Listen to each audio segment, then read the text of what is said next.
Sveiciens, Velta! Čau, Armīna. Šodien esam tavā burvīgajā oāzē, varbūt tādu vārdu nosaukšu, kur notiek daudz brīnišķīgi pasākumi, arī mani pasākumi un arī biedrības pasākumi. Pagaidām viens tāds ir bijis, bet plānojam aizvien vairāk un vairāk un vairāk. Jā, biedrība Radot dot, kuras biedris arī esi tu. Apsveicu. Paldies, ļoti priecājos par tādu būt. Jā, mēs domu biedri esam sanākuši kopā un beidzot aktīvi sākam darboties, rīkosim pasākumus, video un dažādas meistarklases, lekcijas un tam līdzīgi. Un šis video, iepazīšanās video ar tevi. Un tātad, Velta, kas tu esi, ko tu nodarbojies ikdienā? Es tikai domāju, kas es esmu. Un īstenībā es domāju to, ka es esmu ļoti laimīgs cilvēks, kurš dara to, kas patīk, un patīk to, ko daru. Tāpēc es domāju, ka ļoti lielai daļai cilvēku nav tāda iespēja un varbūt tāda privilēģija, ka tu nāc darīt to, kas tev tik tiešai sirdī ir tuvs. Tas, kas patīk, tas, kas aizrauj, tas, kas rada prieku, un praktiski katra lieta, kad es atnāku uz šejienu, es viņu nosaucu par paradīzi savu, un es jūtos kā svētkos, un katra nodarbība, katra kopā būšana ir kā svētki. Super, jā. Kas ir uzreiz tādus provokatīvu jautājumu, kas ir laimes formula cilvēkam? Tad, kad tu jūti gandarījumu no tā, par to, kas tu esi, ko tu dari, un tu spēj būt varbūt tādā līdzsvarā un harmonijā. Protams, arī man vēl ir ļoti daudz kam mācīties un ļoti daudz, kur vēl jāizaug un jāsaprot, bet es esmu vismaz uztausījis to sākumiņu, kā pie tā nokļūt. Tāpēc es esmu uz doto brīdi ļoti, ļoti priecīga, pateicīga liktenim, pateicīga ģimenei, pateicīga biedrībai, pateicīga jebkuram cilvēkam, kurš ienāk manā telpā, manā vietā, un ļoti, ļoti pateicīga un priecīga. Brīnišķīgi. Gribētu vairāk, lai tu pastāsti par savu dzīves gājumu, jā, teiksim tā, CV, bet tieši paši izaugsmes ziņā, jā, kā tev gāja, cik tu ilgi esi šajā, tā kā sevis meklējumā, un, jā, kā tev veicās par šo laiku? Nu, praktiski visu savu dzīvi es esmu bijis cilvēks parastais, tehniskais, no rīta mosties uz darbu, pēc tam uz mājām, bērni, atkal darbs, atkal mosties, atkal bērni, atkal viss tas tāds vēveres ritenis, kurš ļoti, ļoti daudz gadu garumā ir bijis. Un šī vēveres ritenī pavadot, es nonācu līdz tam, ka es sapratu, ka es vairs tā dzīvot negribu. Jo veselība bija sabojāta, un tieši šī te veselības meklējumu iespējā es arī sāku domāt, ka jādomā kaut kas ir cits, ka ir jāmeklē risinājumi, kā varbūt sevi sakārtot caur ne tikai medicīnas lietām, bet arī caur tieši varbūt ar emocionālām lietām, caur sajūtām. Un šo ceļu es uzsāku ļoti vēlu salīdzinot. Praktiski tie bija 50 pāri, tad, kad es uzdrošinājos arī aiziet no darba. un tad es sapratu, ka īstā vieta ir atradusi mani pati tieši caur veselību. Un tāpēc man mazām arī nāca. Cik jau gadi? Tagad jau praktiski tas bija tāds, sākums bija 18. gadā, bet tas jau būs tagad 7 gadi, jā. Īstenībā ļoti nesen salīdzinoši. Priekš garīgās tādas dzīves tā ir ļoti nesen, bet es ļoti priecājos par visiem jaunajiem cilvēkiem, kuri to pamana un redz un sajūt sevi daudz, daudz agrāk nekā es to izdarīju. Labāk vēlāk nekā nekad, vai ne? Labāk vēlāk nekā nekad, jā. Jā, tu minēji, ka aizgāji no darba. Tas, manuprāt, daudziem ir tāds klupšanas akmens, kuru viņi nevar atļauties. Jā. Kā tu tiki tam pāri? Tev bija atbalsts no ģimenes, vai tev bija, nezinu, iekrāts tur pamatkapitāls, vai tu vienkārši riskēji un gāji un darīji, ko tev liek sirds, teiksim tā? Nu, es neaizgāju uz nekurieni. Tas varbūt bija tāds, kā vieglāk man no to bija izdarīt. Bet praktiski es aizgāju no laba darba, no labi atalgota darba, no lielā uzņēmumā, kas, protams, man iedeva arī citu pieredzi, ļoti, ļoti tehnisku pieredzi, tad, kad tev ir jāatbilst kaut kādiem standartiem ļoti daudz gadu garumā. Līdz ar to tev nav iespēja būt varbūt pašam, bet tev visu laiku ir jāpielāgojas citiem cilvēkiem un visu laiku jāmēģina sevi pierādīt, ka tu esi labs un ka tu deri tādā vietā, kurā tu esi. Un par to tieši kā aiziešanu, jā, jo balvos, pieņemsim, atrast kaut kur citur darbu ir ļoti grūti. Bet mums ar vīru jau bija tā kā neliels pamatiņš, mums tieši paši sastrādājuši bijām. Vīrs ļoti atbalstīja, jo arī tad, kad es sāku mācīties par jogas skolotāju instruktori, tad pasniedzēju, tad tas bija vesela gada garumā, braukāju uz Rīgu katru svētdienu. Un vīrs no rīta man 4:00 cēlās, katru rītu veda uz Balviem, jo pieturā viņš šeit autobusu nepieturēja. Un tas arī tāds bija ļoti liels atbalsts. Un tad, kad es teicu vīram, ka es iešu projām, viņš teica, jā.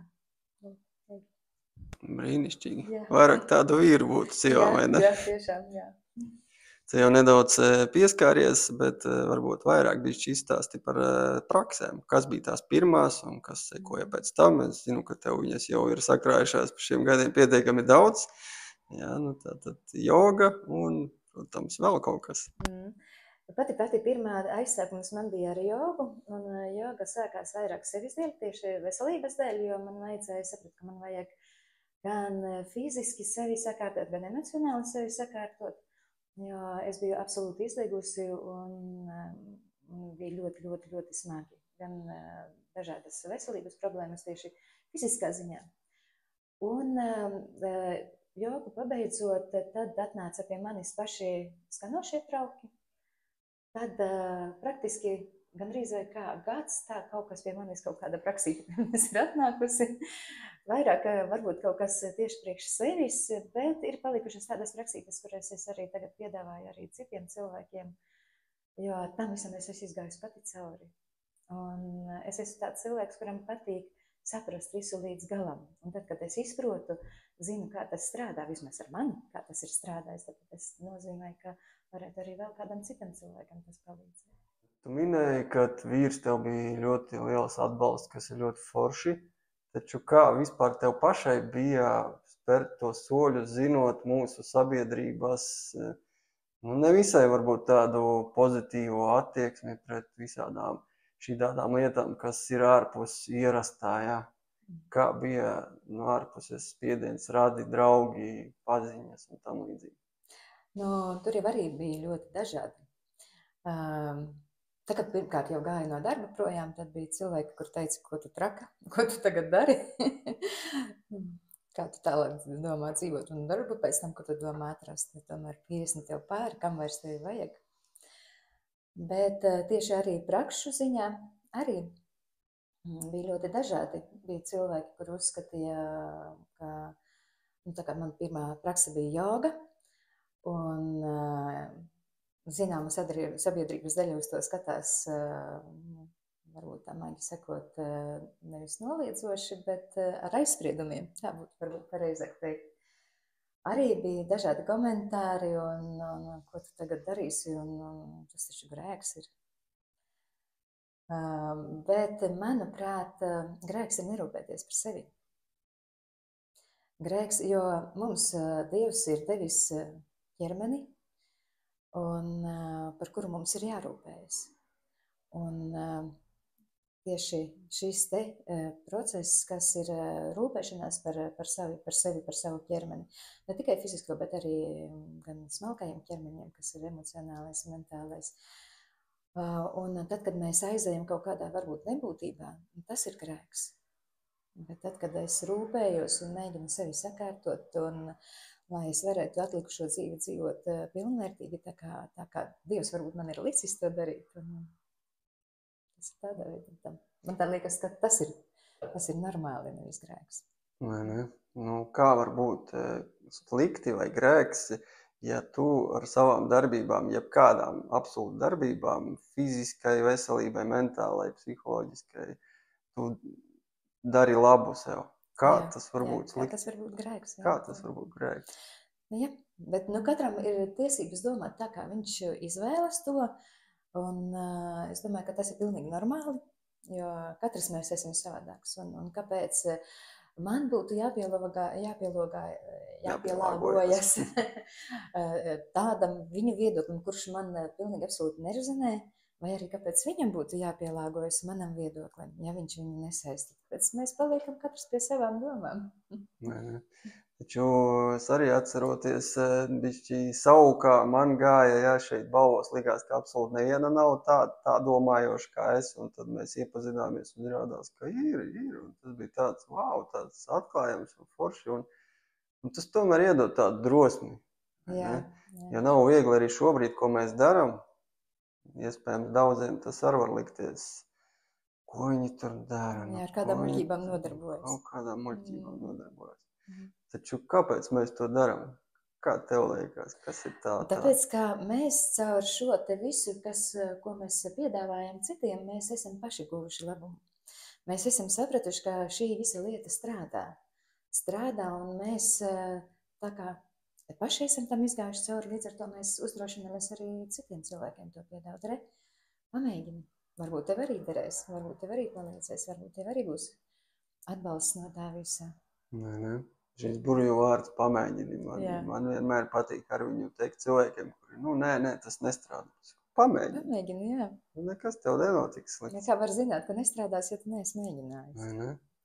Jā, un arī tāpat tās pirmās prakses, kas bija gongu meditācijas, tās pirmās man bija Kubulu kultūras namā, un arī bija tāda kā drusīt baža, vai cilvēki nāks. Jo tāpat tas nav koncerts, tas nav teātris. Un mūsu sabiedrībai tomēr tā ir tāda diezgan sveša lieta. Bet es biju ļoti pārsteigta par to, ka cilvēki nāca. Jau pirmā reize atnāca? Jau pirmā reize bija pietiekoši daudz cilvēki, un tas man tiešām bija tāds ļoti patīkams pārsteigums. Drosme tas daudziem ir, kas trūkst, jā. Mums izdodās, lai gan šis video arī ir tapis ar tādām piepolijām. Tā kā mums ikdienišķa lieta sēdēt un runāties kaut kādā sociālā video vienalga platformā. Jā, tur, kur pateici un aizmirsi viss, vairs neviens tevi neredzēja. Šeit nebūs tā. Drosme tas ir ļoti, ļoti svarīgs. Kā varētu iemācīties būt drosmīgs? Vai vispār viņu var iemācīt? Kas traucē būt drosmīgam? Bailes? Varbūt tas, ka tevi pirmkārt vērtē. Tas uzreiz liekas, ka vai pareizi tevi novērtēs, vai atzinīgi novērtēs, vai tomēr būs kādi komentāri, kuri nevisai patiks varbūt pašiem. Tas ir tas noteikti varbūt pirmais, kas traucē, bet kā iemācīties vienkārši darot noteikti, nekā savādāk. Kā sportists, ja grib kļūt par izcilu sportistu bez treniņiem, nekā, jā. Un tāpat man mazdēls nodarbojas ar enduro, un tas ir tāds diezgan smags motosports, un arī, lai iemācītos to darīt, ir ļoti daudz kritienu. Šis ir tāds ļoti labs, vai ne? Jā, un ja tu nebūs tev drosme krist, tad tu arī neko neiemācīsies. Vai ne?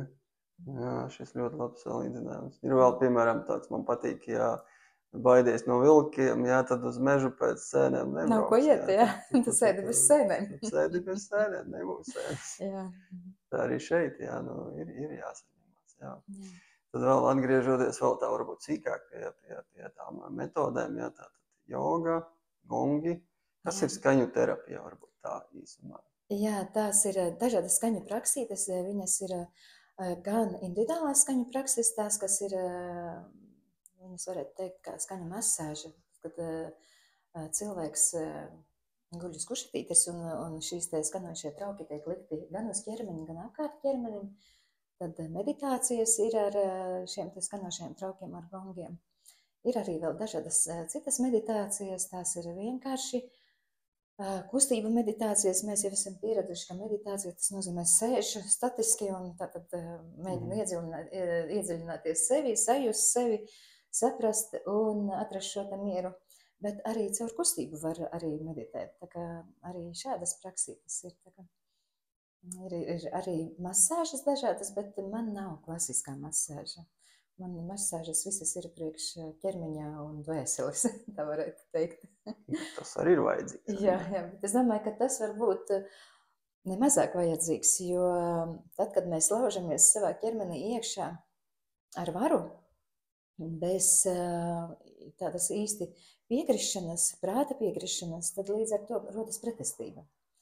Bet tad, kad tu mēģini pieklauvēties līdz tam ķermenim, varbūt caur maigumu, caur mīlestību, līdz ar to ķermenis arī tad ir viņš tāds kā atvērtāks, vairāk uzņem.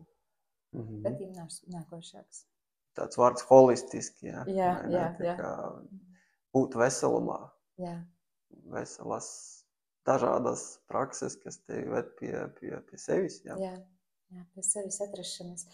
Jo tas, kā cilvēki mūsdienās ir ļoti liela problēma tā, ka mēs nedzirdam sevi. Mēs vairs nezinām, kas ar mums notiek. Mēs nesaprotam, kā mēs jūtamies. Tā ir tāda ļoti, ļoti liela problēma, un kurā pēc tam ar laiku nosēžas, un viņa nekur nepazūd. Viņa ieliek ķermenī dziļāk un padara savu. Kas traucē sadzirdēt sevi? Nemieris. Mūsu labākais sabiedrotais, kurš ir prāts, kuram tādam būtu jābūt, ir palicis pa kungu. Ir uzkundzējies. Jā, un viņš tagad diktē noteikumus, kā mēs tagad dzīvosim, kā mēs jutīsimies, ko mēs domāsim, ko mēs ēdīsim, ko mēs darīsim. Un viņš jau ir tik ļoti lielā lomā iegājies, ka viņš jau vairs nevar būt mierā. Viņam visu laiku ir jādiktē. Un šīs prakses ir tās, kuras palīdz šo te mūsu kungu lielo nolikt savā vietā. Tas ir mums draugs, nevis... Teiksim, sabiedrotais. Jā, sabiedrotais, jā. Nevajag jau viņu apbižot, viņš jau mums nodara. Viņš ir ļoti vērtīgs, jā, viņš ļoti svarīgs mums ir, bet tad, kad viņš ir savā vietā un savā lomā, kakao ceremonijas ir ļoti, ļoti sen pastāvējušas. Un, protams, ne pie mums, bet tur, kur kakao audzē, un kakao pie mums viņu uzskata kā dzērienu, bet īstenībā kakao pie viņiem, tas ir Peru, aizsākts ir kakao šī te ceremonija prakses, viņu uzskata par dievu ēdienu. Un kāpēc viņam ir tik ļoti tāda, iedota tāda svarīga misija kā dieva ēdiens, jo viņai ir tik ļoti daudz tās vielas, kas palīdz cilvēkam justies labi. Visas tās vielas, kas mums palīdz atgūt sevi, savu laimes sajūtu. Un tieši caur šo te laimes sajūtu, ko šis kakao iedod, mēs tad arī varam vairāk sadzirdēt sevi. Mēs nonākam pie sevis, pie savas dziļākās būtības. Un ar kakao, protams, ne jau veikalā nopirkto, bet ceremoniālo kakao var arī ārstēt depresijas. Tas ir tāds ļoti, ļoti tāds diezgan jautīgs instruments. Bet, tas ir atkal tas, ka cilvēki varbūt neizmanto visu to, kas ir pieejams. Mēs varbūt tā kā cilvēki ir pieraduši tableti izcers un tagad tas jutīsies labi. Bet citreiz jau pat ar vienu tableti nepietiek. Jāatcer vesels kurs, varbūt pat nedēļu garumā, bet atnāk uz vienu praksīti, skatās, nekā nesapratu, ir labāk vai nav labāk, laikam man nedara. Jā, tas pieraduši cilvēki pie tā, un uzreiz aizējām pie doktora, viņš izraksta tableti, es izdaru, un mēs palieku vesels. Jā, tā arī šeit ir doma, kad mēs te atnākam, bišķi pameditējam vai paguļam pie gongus, paņem Jā, vai vienreiz kakao, atnācu un viss jau man jābūt veselam. Jā. Jā, Man tātad jāatrisina visas savas problēmas ar attiecībām, veselību, naudu un vispārējo. Jā. jā. Nu, es pat varētu salīdzināt tā kā ar, varbūt ar tādu kā sevis uzturēšanu formā. Tātad, ja es gribu ķermeni, lai viņš būtu funkcionētu pietiekoši labi, tad es nodarbojos ar kaut kādiem sporta veidiem. Cik es regulāri to daru? Vienreiz aizejot uz treniņu, vai būs no tā jēga, pat vienreiz nedēļā aizejot, nu varbūt ir kaut kāda vērtība tam visam, bet tā jau nebūs attīstība, tas būs tikai, nu varbūt labākajā variantā uzturēšana sevis. Vai arī, tā kā mēs taču mazgājamies arī.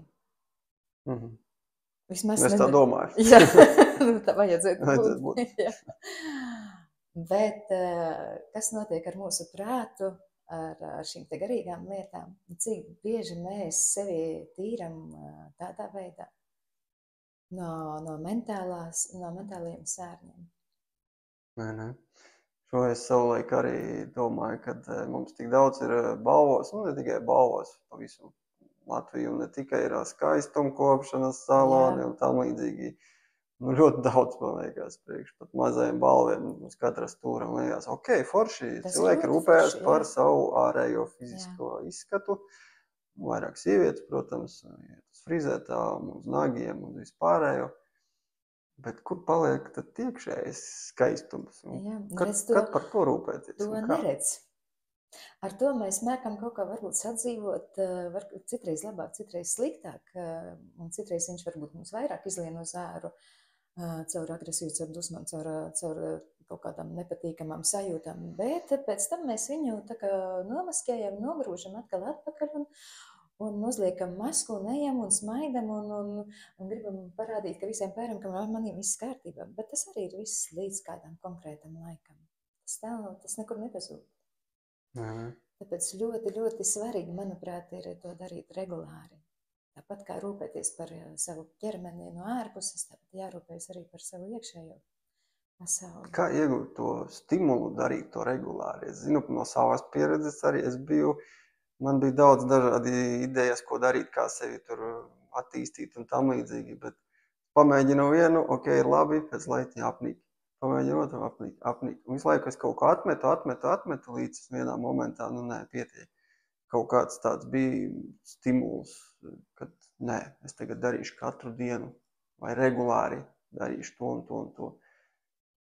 Kā to cilvēkam saglabāt? Tas noteikti nav viegli, jā, jo arī man pašai, varbūt man tas ir tā kā nedaudz paveicies, ka man šīs te skaņas un viss tas, ar ko es daru, ir man visu laiku nemitīgi riņķī. Tas varbūt man ir vieglāk tādā ziņā, bet arī sākums nebija viegls, arī tā pati joga nebija viegla, jo tam ir vajadzīga uzņēmība un varbūt turpat ir vajadzīga sevi ticēšana.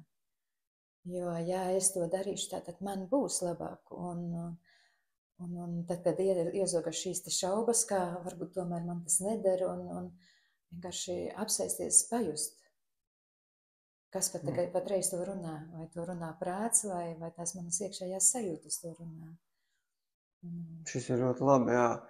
Tā kā ar mēģinu salasīt to kopbildi, jā, lai cilvēkam varētu palīdzēt tātad šajos brīžos, kad liekas gribās visu pamest, ko darīt. Tas saka, apstāties un vienkārši pajust. Jā. Jo, pieņemsim, jā, man arī nāk uz masāžām un jautā, ko man šoreiz izvēlēties? Kuru masāžu man piedāvātu? Pirmām kārtām ir jāsaprot, ko cilvēks patreiz jūt, ko viņš grib pēc tam just. Un es vienmēr esmu teikusi, man katrai masāžiņai ir tāds kā aprakstīņš, tātad, ko šī masāža tev spēj dot. Un es saku, tu izlasi viņas visas un vienkārši pajūti un sajūti. Iedomājies, tu tagad šo masāžu aprakstīņu lasi par šo masāžu un tu iedomājies, ka tu esi uz šušitas. Un sajūti, vai tu gribi tanī visā, kas tur ir rakstīts, vai tu gribi šo visu procesu izjust uz sevi. Ja ķermenis saka jā, tad šī ir tā īstā masāža. Jo neviens jau tā īsti nevar pateikt, ka tieši šis tev palīdzēs. Šis ir ļoti labi, man šis tiešām uzrunā liekas, kad, lūk, jā, jo cilvēki ir aizmirsuši uzticēties sev pirmkārt. Viņi gaida, kad kāds cits pateiks. Izlems Tas viņu vietā. tātad, pirms tam, protams, bija tātad medicīnas darbinieki dažādās nozarēs, arī tas pats mācītājs baznīcā vai vienalga kurš valdība kaut kādā, kas norāda, kā jādara. Un ka pašam tā izvēle kaut kur tā kā pazūd, nav viņas vairāk. Un tagad arī šajā garīgajā pašizaugsmes ziņā arī liekas, tā kā, palīdzi man, tu taču kaut ko vairāk zini, kas man jādara. Bet vai tas ir pareizi? Noteikti nē. Jo katrs, kā jau arī iepriekš mēs runājām, katrs cilvēks ir savādāks, un tas, kas dara vienam, tas nedara otram. Un tieši caur savām sajūtām to var saprast. Vienkārši ieklausoties savā ķermenī, bet tas ir ļoti, ļoti grūti. Sevišķi sākuma periodā, tad, kad šis te pats prāts, tas, kas ir nemierīgs, viņš nemaz neļauj dziļi būt sevi. Un tad ļoti labi sākt ar fiziskām praksēm, vai ne? Jā, tas, kas it kā varbūt to saliek līdzsvarā. Jo joga jau arī pēc būtības viņa nav par stāvēšanu uz galvas vai par špagatu. Protams, viss tas ir ļoti vērtīgi, ja to var izdarīt, viss tas ir ļoti vērtīgi. Bet ne jau katrs cilvēks to var. Un varbūt arī ne katrs cilvēks to drīkst. Bet joga ir vairāk tieši par līdzsvaru starp ķermeni un prātu. Tad, kad mēs spējam prātu nolikt ķermenī un paskatīties no sevi no iekšpuses, nevis tā kā vērotājs no malas prāts mūs vēro. Mēs sēžam un skatāmies, kā mēs izskatāmies no malas, bet ieliekam šo te prātu, sajūtu savā ķermeni un skatāmies, ko viņš grib dotā brīdī. Caur tāda pieeja. Joga, vismaz manā uztverē šī pieeja tādai ir jābūt. Jā, to varētu arī saukt par tādu apzinātību, kad trenēties būt apzinātam. Apzinātam, jā. Viennozīmīgi, jā. Jo visas mūsu arī visi nepareizi lēmumi, kaut gan īstenībā nav nepareizi lēmumi. Tie ir tā brīža situāciju risinājumi, kurus mēs esam raduši. Bet tad, kad mums prāts ir pārāk aktīvs, viņš tad arī sāk traucēt. Kā salikt kopā šo mūsu jomu, nosauksim tā jomu, nozari, garīgumu pašizaugsmi ar mūsdienu zinātni, ar medicīnu, kā tev šajā jautājumā? Vai tur tā kā varbūt nevajag, vai tomēr tas var iet līdzsvarā soli pa solim un viens otru papildināt? Es domāju, ka noteikti var iet līdzsvarā un viens otru noteikti neizslēdz. Gan medicīna, gan šīs te mūsu nodarbošanās prakses. Pie mums, protams, tā nav, bet ir valstis, kur šīs skaņu terapijas ir slimnīcās. Speciāli nāk uz palātām un veic šīs skaņu prakses. Tas arī palīdz cilvēkam nomierināties, palīdz sakārtot prātu. Un līdz ar to arī šie medikamenti līdz ar to savādāk strādā. Vai ne? Un es domāju, arī tavā pieredzē ir bijis, kad pat stāstīja, ka tev veselības problēmas. Jā. Es pieļauju, šobrīd tev nav tādu. Pavisam savādāk, jā. Protams, ir tas, kas jau vēl ir palicis, to jau mēs 100% jauni nevaram kļūt. Un arī šis te ceļš jau vēl man ir ejams diezgan tālu, jo tas nav tā kā tagad... Pa 5 gadi daudz ko var tur sabojāt. Praktiski ir tā, ka es esmu dzirdējis tādu, ka tas, ko mēs esam saražojuši savā ķermenī gada griezumā, tas mums 7 gadu griezumā ir jāizstrādā. Tā kā tas nav tik vienkārši. Un tur jābūt disciplīnai, vēlmei, nevis tur katru 3. nedēļu es kaut ko padarīšu. Jā, kaut kur reizītēm atnākšu, reizītēm neatnākšu, reizītēm kaut ko padarīšu. Un tā mūžīgā atruna man nav laika, tā ir tikai atruna un nekas cits, jo nes kāpēc citām lietām mēs atrodam laiku. Bet sevi atkal mēs noliekam kaut kur stipri malā. Un liekas, ka viss pārējais ir svarīgāks nekā pašu sajūta. Es zinu, man pašai tā arī kādreiz ir bijis, tā ka es pirms jogas vēl tiku staigājusi arī uz aerobiku un uz vingrošanām, un likās, tu aizēju uz to vingrošanu, un tagad domā, kā es tā aizgāju. Mājās ir kaut kas tur nepadarīts, un tad vēl bērni bija mazāki, un viņi tur bez manis, un es tur, bet, lai labi justos, tas ir vajadzīgs un pat ļoti nepieciešams, jo viņiem es esmu svarīga veselība. Laimīga, apmierināta, priecīga, jā. Nu, šeit varētu ņemt varbūt tā kā pa piemēru šo te lidmašīnas praksi, tā kā lidmašīna skābekļa maska ir jāuzliek vispirms sev. Vai ne, jā, Jā, un tikai tad bērniem. Tiešām ļoti labs salīdzinājums. Arī kaut kad nesen tieši lidoju, es tā, bet cik tas ir dziļi, jā, tas ir kā tīri vienkārši, tīri praktisku apsvērumu dēļ, jo, ja tu uzliksi bērnam un vairs tu nepaspēsi sev uzlikt. Jā, tieši tā, un kāds var aiziet bojā, te ir otrādi, tu tiešām sāc ar sevi. Tas ļoti labs salīdzinājums, super, jā. Es daudz, kur esmu arī lasījis un dzirdējis, ka tā meditācija tiešām pat armijā, nemaldos, ir kaut kādās ASV vai kaut kur tiek praktizēts, kad meditējot, cilvēks nomierinās. Jā, tā arī ir. Un jebkurš saspringums mūsu dzīves, kā nedaudz pieskāries, tas laika nav, mums jāskrien, mums ir jādara, mums jāpelna nauda, mums tur kredīti jāmaksā un viss, un mēs savu ķermeni vienkārši tā kā rezerves izsūcam un izdzenam sevi. Jā, un uzreiz rodās kas? Slimības, dažādas gan fiziskas kaitas, gan arī kādam psiholoģiskas un tam līdzīgi un atkarības. Vienkārši jāseko līdzi savam ķermenim, jāliek sevi pirmā vietā. Vai ne? Un ļoti labi to visu var darīt ar šādām praksēm, ar jogu, ar meditāciju. Tāpat kā kakao ceremonija arī ļoti, ļoti arī, jo viņa ļoti dziļi sevi pie sevis noved arī. Un protams, nav vienkārši atnākot pirmā reizē. Ir arī bijuši tādi cilvēki, kuri atnāk un pasaka, ka nē, tas nav priekš manis. Un īpaši tad, kad varbūt šīs te meditācijas ir ar gongu, jo gongs ir tāds ļoti spēcīgs instruments, un viņš ļoti tā uzskatām parāda, kā tu jūties.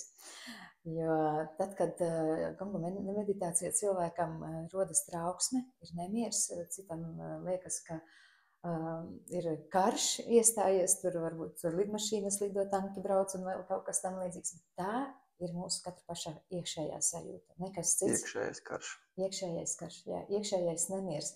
Jo turpat blakām guļ cilvēks, un tas cilvēks šī skaņās dzird eņģeļus. Bet otrs dzird karu. Jā. Tā kā tas ir katra mūsu iekšējās sajūtas, un arī šādās reizēs cilvēkam būtu jāpadomā, kāpēc man ir tādas sajūtas? Ko tas signalizē man? Un ko tas man liek aizdomāties? Vai man tas ir, tāpēc es nenākšu vairs reizi? Man tur nepatika, tāpēc es nenākšu Bailes parādās. Bailes parādās, jā. Un šeit atkal mēs tā kā iepriekš runājām, ko darīt, tad, kad rodas bailes. Jā, šī nemitīgā...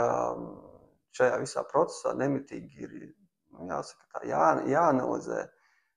Prāts tur ir vajadzīgs, bet tur ar viņu tā jāmāk sadarboties, jā, tiešām, lai viņš neaizved atkal tur, kur jau bijām.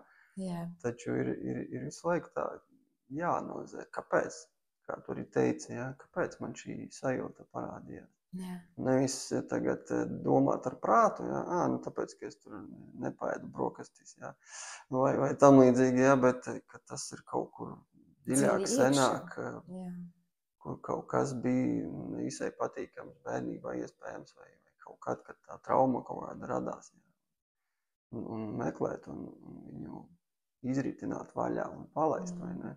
Ir ļoti daudz stāsti, kur taisni pēc tam, pēc meditācijas, pēc pat vairākam meditācijām cilvēks atrod šo te kā atbildi, kāpēc man tieši tāda sajūta ir.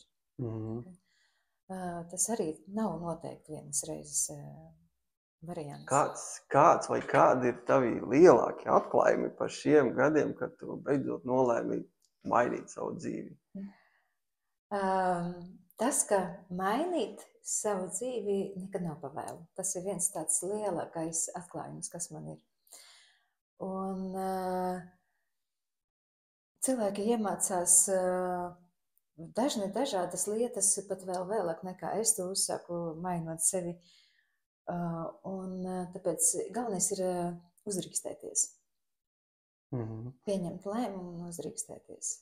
Šo visu, lai klausās cilvēki 50 plus, 60 plus, nav svarīgi 70 plus, jo arī tas, diemžēl, mūsdienu sabiedrība ir, ka kur nu es vairs? Jā, tā arī. Man jau tur 50, 60, 70, visi, kur nu es vairs?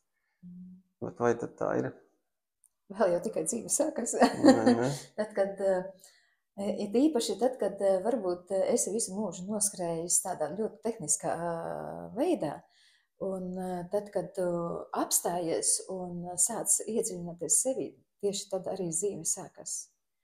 Jo īstenībā tādā skrējienā mēs tik ļoti daudz ko nepamanām, paskrienam garām paši sev. Un ziedot savu dzīvi citiem bērniem, ģimenei, vīram arī tur, man liekas, jāuzmanās bišķiņ ar šo. Jā, īstenībā ir tā, ka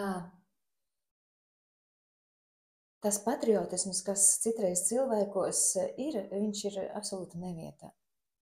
Te atkal mēs varam atgriezties pie tās pašas skābekļa maskas, jo es tagad neko nedarīšu, tāpēc, ka man pirmām kārtām ir jārūpējas tur par vīru vai par bērniem vai par vēl kaut ko, varbūt par mammu, par tēvu. Un cik ilgi tu rūpēsies par viņiem, ja tu nerūpēsies par sevi? Te ir atkal tas pats, aplītis, mēs esam atgriežušies sākumā, ka viss noved pie tā, ka jārūpējas par sevi. Atceraties vienmēr, lidmašīnās maska jāvelk ir pirmajam sev. Jā. Un salīdzināt ar savu dzīvi, vai jūs vienmēr velkat pirmais to masku virsū, vai dodat bērniem, vecākiem, vienalga kam, sabiedrībai? Jo tos mazos impulsiņus jau noteikti arī jūt sevi cilvēks. To, ka būtu jāaiziet kaut kur, varbūt uz kādu praksīti, varbūt kaut kur jāaiziet uz vingrošanu, vai tur kaut kas ar sevīm jāpadara. Bet visu to mēs mūsu prāts ļoti, ļoti ātri norok aiz tā, ka varbūt citreiz mums ir bailes no nezināmā, un bailes, kā es tur izskatīšos, ko manī domās, ka es tur būšu. Jo arī tādi varianti ir, ka es vienkārši cilvēks neatnāk, tāpēc, ka viņam ir kauns būt tur, un varbūt satiks kādu paziņu, un tas paziņa domās, ar laikam nav kaut kas kārtībā ar viņu, ja jau viņa ir šeit. Bet ja jau šeit satiks ar to paziņu, tad viņas abas divas ir tur pēc būtības. Cik tādi stereotipi un aizspriedumi mums ir, diemžēl. Es zinu, tas ne tikai šeit, bet arī citās pilsētās mani elpošanas biedri arī stāsta, kad brauc cilvēki no svešām pilsētām, jo viņiem kauns savā pilsētā to darīt, jo mazums tur, nezinu, atnāks tur māsas vīrs vai sievas, tur kaut kas tur, radinieks kaut kāds, un kā es tagad, ko par mani tur tagad padomās, un kā es tagad atklāšos, Un pēc būtības jau arī tas, ka arī cilvēkiem bailes runāt, par sevīm stāstīt, par savām sajūtām arī, bet cik lai tas dīvaini nebūtu, tad, kad tu pastāsti par sevi, kā tu jūties, paliek vieglāk. Un arī no tā pēc būtības nevajadzētu kaunēties, jo tas, kas ir blakus, otrs cilvēks, ļoti liela varbūtība, ka viņš jūtas pilnīgi tāpatās. Un šis pats ir man pašai personīgi kādreiz arī vēl joprojām reizēm uznāk, ka kaut kādā sabiedrībā, tad, kad tu esi kaut ko klausies un it kā bailes uzdot jautājumu kaut kādu kauns. Ko es varbūt pajautāšu kaut ko muļķīgu un tagad ko pa manī padomās, ka... Kā es izklausīšos? Ko es tagad tur pajautāju, visiem viss sen jau skaidrs, es tur uzrīkstējos nesaprast. Bet kā likumsakarība, tas jautājums nav tikai man vienai. Ir vēl cilvēki, kuri ir tāpatās nesapratuši kā es. Un tas atkal ir par uzdrīkstēšanos. Uzdrīkstēties, rast sev skaidrību līdz galam. Jo muļķīgi ir tēlot, ka es sapratu visu, bet īstenībā nesaprast. Nu, tiešām ļoti liela daļa cilvēku tā arī dara. Jā. Es paklusēšu labāk, lai mazums nepasaka kaut ko muļķīgo vai... Bet muļķīgāk ir palikt tēlojot, ka es esmu visu sapratis, un tagad man viss ir skaidrs. Mēs jau tā kā pamazām ieejam tādā finiša taisnē, jau apmēram kompasu esam uzregulējuši, tad tāds finālā, kā pateikt, ieteikums tiem cilvēkiem, kuri vēl nespēja uzdrošināties, kuri vēl baidās, kuri domā, zinu, daudzi tādi ir, man personīgi pat daudzi ir teikuši, ka labprāt atnāktu uz manām praksēm, bet arī noteikti arī uz tāvām. Bet nenāk, kaut kādu iemeslu pēc nenāk. Un var jau, protams, vienmēr attaisnoties, ka nav laika, nav bērni slimo, vēl kaut kas. Taču laiks iet, pusgads, gads, un viņi neko nemaina tāpat. Bet kaut kāda iekšēja gribēšana ir. Ko tu ieteiktu tiem cilvēkiem? Tādas pamatlietas. Iztīri zobus, uzvelc kurpes un ej. Tas būtu tā jau pašās beigās, bet pirms tā...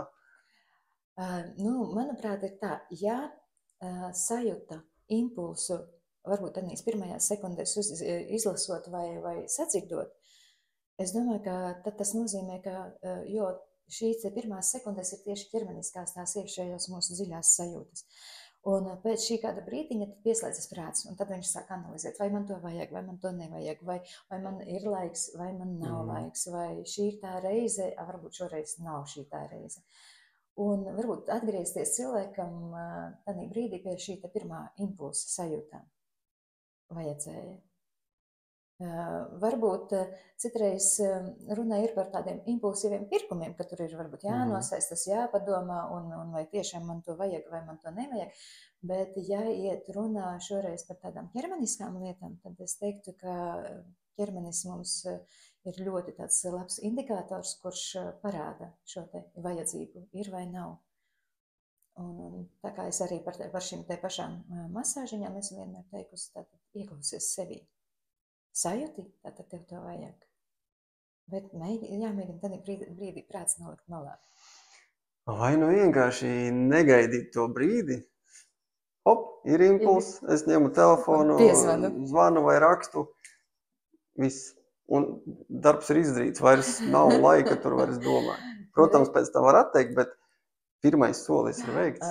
Īstenībā tas arī ir ļoti man pašai.